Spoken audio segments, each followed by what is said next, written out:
Se faire payer en Israël. C'est un sujet, disons, un peu sensible pour pas mal d'entrepreneurs. Comment être sûr de recevoir son dû et surtout à temps?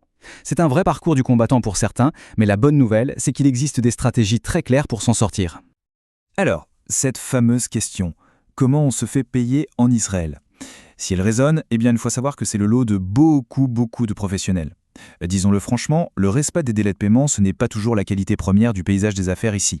C'est un point de friction bien connu. Le vrai souci, au fond, c'est que beaucoup d'entreprises n'osent tout simplement pas réclamer leur argent. Alors pourquoi cette hésitation? Eh bien, la raison est presque toujours la même, et elle est on ne peut plus humaine. Et voilà, on y est. C'est le grand écart permanent. D'un côté, on veut à tout prix préserver la relation avec le client, de ne pas faire de vagues.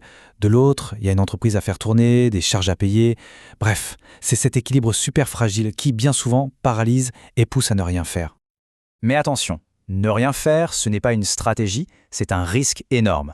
L'inaction, ça a un coût bien réel, bien tangible. Attendre sans bouger peut avoir des conséquences beaucoup plus graves que de froisser un client. Et là, on ne parle pas d'une simple impression. Non, c'est un fait, c'est statistique. C'est un point absolument crucial à comprendre. Chaque jour qui passe, chaque semaine qui s'écoule, diminue mathématiquement les chances de voir la couleur de son argent. C'est aussi simple et brutal que ça. Regardons ça de plus près. D'un côté, si on agit vite, qu'est-ce qui se passe? On a plus de chances d'être payé, évidemment, mais surtout on envoie un message clair. Ici, on est des pros, on ne plaisante pas avec les délais. De l'autre côté, si on attend, on ouvre la porte à tous les retards futurs. On donne le bâton pour se faire battre. Bon, on a bien cerné le problème, maintenant parlons solution. Parce qu'il y en a, bien sûr. Et la meilleure, comme toujours, c'est d'anticiper. Il faut jouer d'avance. Le fameux « mieux vaut prévenir que guérir », ça s'applique parfaitement ici. Alors concrètement, qu'est-ce qu'on met dans cette boîte à outils? Premièrement, la base de tout. Des conditions générales de vente en béton armé. Tout doit être écrit, noir sur blanc. Les délais, les pénalités, pas de place au flou. Ensuite, un acompte, surtout avec un nouveau client. C'est un réflexe aux santé à avoir. Et une petite astuce qui marche bien, proposer une petite remise pour paiement anticipé. Parfois, ça suffit à tout débloquer. Ok, mais imaginons, malgré toutes les précautions du monde, une facture reste impayée. Panique à bord? Surtout pas. C'est précisément à ce moment-là qu'il faut sortir son plan d'action. Une procédure bien rodée, claire, qu'on déroule étape par étape. Et la règle numéro 1, la règle d'or de ce plan, c'est de rester zen. On respire un grand coup. L'objectif, ce n'est pas de partir en guerre, c'est d'être efficace. Une approche pro, calme et progressive est toujours plus payante qu'une crise de nerfs. Alors, ce plan, il ressemble à quoi? C'est une escalade, mais une escalade maîtrisée. Étape 1. Dès le premier jour de retard, hop, un petit mail de rappel, très poli. Un oubli, ça arrive à tout le monde. Si ça ne bouge pas, on passe à l'étape 2, le coup de fil. Là, le ton est plus ferme, on demande des explications, on veut une date. Et si vraiment la situation est bloquée, eh bien, on sort l'artillerie lourde. Lettre commandée, application des pénalités, et on mentionne sans détour l'éventualité d'une action en justice. En général, ça réveille.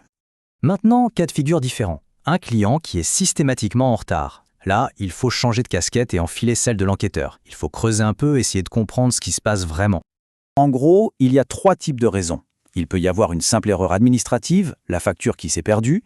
Il peut y avoir de vraies difficultés financières chez le client, mais il faut aussi savoir repérer les mauvais joueurs, ceux qui usent de tactiques abusives avec la fameuse excuse du « le signataire n'est pas là cette semaine ». Identifier la source du problème, c'est la clé pour adapter sa réponse. Parce qu'au-delà de la gestion d'une seule facture, l'enjeu, c'est de protéger la santé financière de son entreprise sur le long terme. C'est vital. Et pour ça, il faut des principes de base, des règles d'or qui ne sont tout simplement pas négociables. Et ces règles, elles sont très simples. Règle numéro 1. Un client en retard de paiement, on ne démarre aucun nouveau projet avec lui. Point. C'est non. Règle numéro 2. Pour un gros projet, surtout avec un client qu'on connaît peu, c'est avance ou paiements échelonnés. Sinon, on ne commence pas. Et enfin, la base de tout, une compta impeccable et un œil constant sur sa trésorerie, c'est le tableau de bord du pilote. Finalement, tout ça, ce n'est que du bon sens. Il s'agit simplement de faire valoir ses droits, de se positionner comme un professionnel qu'on respecte et surtout de construire une entreprise saine, solide et qui peut encaisser les coups. Une entreprise résiliente. Et on termine là-dessus avec la question qui est posée à l'écran. Elle invite chacun à faire un petit examen de conscience. Les délais de paiement qu'on accorde, les conditions qu'on a fixées, est-ce que tout ça sert vraiment les intérêts de son entreprise? Est-ce que ça la protège? C'est une réflexion essentielle. Merci pour votre attention.